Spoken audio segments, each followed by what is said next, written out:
Yo, what's up? It's Instructor L, and welcome to my world. Today we're gonna be doing something a little bit differently. Instead of the lock content or a lock tutorial, we're gonna be doing a haircut tutorial.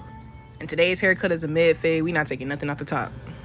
So I've already combed the hair down and I've picked out the top. I've laid everything in place, and the first thing we're gonna do is set our guideline. I've already started at one side, then I'm gonna do the other side. Now I'm about to meet those two in the middle.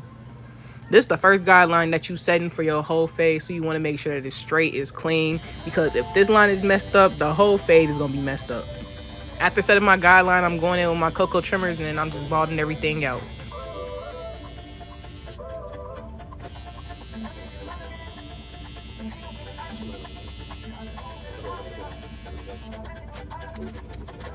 You got to make sure everything is clean before we proceed to our next step.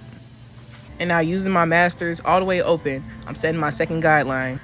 This guideline is going to be about a finger width away from the first guideline. You also want to make sure this line is straight all around, because this is pretty much telling you how high the fade is going to be. If you go higher than this line in the next couple of steps, then the whole fade is going to have to be taken up higher.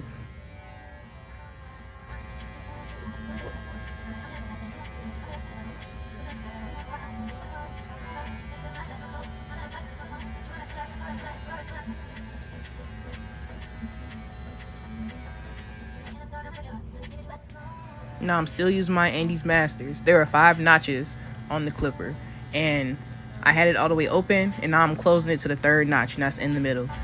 Just like I got my clipper opened up halfway, we're going to open up the fade halfway. So we're going to start from below the first guideline, and we're going to go up, and we're going to stop in the middle of the first and the second guideline, all the way around the fade. You want to make sure you're stretching that skin just to make sure you're cutting all the hairs evenly. And now we finally finna get that bottom line out. We finna close the masters all the way. So during this process, you don't want to use the whole blade. You're going to be using half of the clipper, you feel me? You're going to be using half the blade, and you're going to be flicking out. So it's like a scooping motion. You're not going just straight up. You flicking out, and you fading into the top of the next section. Something to keep in mind when you're doing this process is when you hear the clipper start to crunch too much, like it's cutting off a little bit too much here, that means it's time to pull away. Because all you're doing is you just fading out. You flicking and you fading. And once it starts to crunch a little bit too much, pull that clipper out, and that means you just fade into the next section. And don't forget your clipper elevation. That's important. Because at this point, we're really just doing detail work. So the higher you go up with your clipper, the more your clipper should be opening. It's honestly not really any way to be able to tell what's going on. You just gotta you gotta eyeball it. Now we about to get into clipper over comb. We're using this technique to soften up that transition line between the fade and the hair at the top. And so I got my clipper closed, right? The comb is acting as my guard. I'm using elevation, and I'm angling the comb in a way that it's showing me the taper, and I'm just taping the clipper, and I'm just cutting the hair off along the comb. And it's not going to completely take that line out, but it's definitely going to show me what that next line is I got to focus on to make this fade look clean. All right, so now I got my half guard on my masters, and my clipper is completely closed. And we taking this line out, so we're using half the clipper and we're flicking out. Remember, if you're creating a line, you're using the whole clipper. If you're removing the line, you're using half the clipper. And if you're looking at this video, you probably like, Instructor L, it looked like you're using the whole clipper. I understand exactly what you're thinking, because it do look like I'm using the whole clipper, but I'm not, because all my pressure is going toward that front half of the clipper, so I'm only using half the blade. It just looked like it, because you can't take half the blade off. And that thing already starting to look clean. You see the fade. I know you see the fade.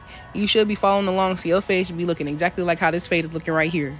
Now we still doing detail work. We still taking out lines, and I done took the guard off already. The masters is all the way open, and now I'm pretty much just flicking out at that line. It's a real faint line, but it's there. That's pretty much that line that you dictated how high the fade is going to go up. You just flicking that out now. You just fading it out. And remember, we didn't take nothing off top, so I'm pretty much doing some freehand shaping just to blend the top into the fade.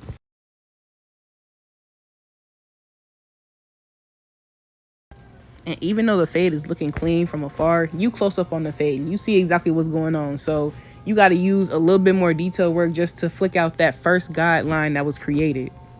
The reason I'm using my wall vapor instead of my Andes Masters is because when this clipper is closed, it cuts hair a lot closer than the Andes Master does when it's closed. And that's because it's a different shaped blade.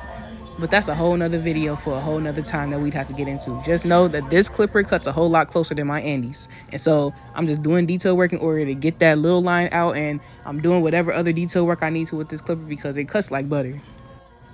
Now we about to get into the hairline. I'm just picking the hair out, and I'm doing a little bit of freehand shaping just so the line can really pop for real. I'm cutting off the hair that's hanging over. And if you look closely, you can kind of tell Shorty been pushed back a little bit. His vertical bars are a lot more open than they should be because you can tell how the hair is just growing back in. So I'm going to try and keep as much as possible, but it kind of looked like his line is a little too far gone. At least to maintain this hairstyle, he'd have to cut it off low and pretty much just let it grow back in and then just cut his hair back into this shape in order for the lining to really grow out healthily. Healthily? I don't know. I think I just made up a word, but like, it only makes sense for him to cut his hair off, let everything just grow back in evenly, so his hair grows back healthy and his lining, it makes sense. It don't make sense right now. It's just a little bit too open, and it's been pushed back so many times that, you know, you just got to keep pushing it back. But I'm going to try and save as much as I can. I just did a whole bunch of prep work. I cleaned his lining. I made sure that the alcohol was wiped down. I sprayed it with some holding spray. I blasted it cold so that it's stuck in place. You know, you got to make sure the holding spray is dry. You got to make sure your lining prep is dry before you get to cutting the hair. That's what's going to make it pop for real. That's going to make it crispy. And instead of me starting in the center, I started off with his vertical bar so I could see exactly where I want his lining to connect.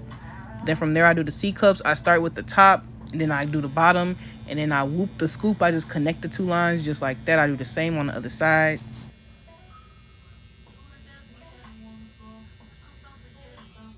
And right here, I'm pretty much looking at his line and figuring out where I'm going to start. You start in the center, and then you go to one side, start in the center, go to the other side.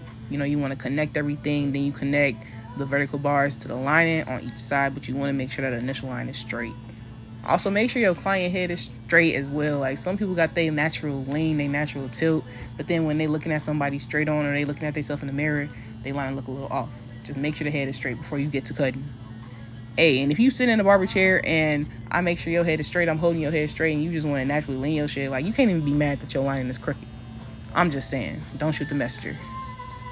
But you can even clip her over comb with the trimmer, so that's what I'm doing right here, some detail work. You're going to make sure everything is looking clean, looking straight, and this is the final product. Thank you for staying to the end of this video. Don't forget to check out the LocDocEssentials.com. 30% off my website if it's your first time purchasing.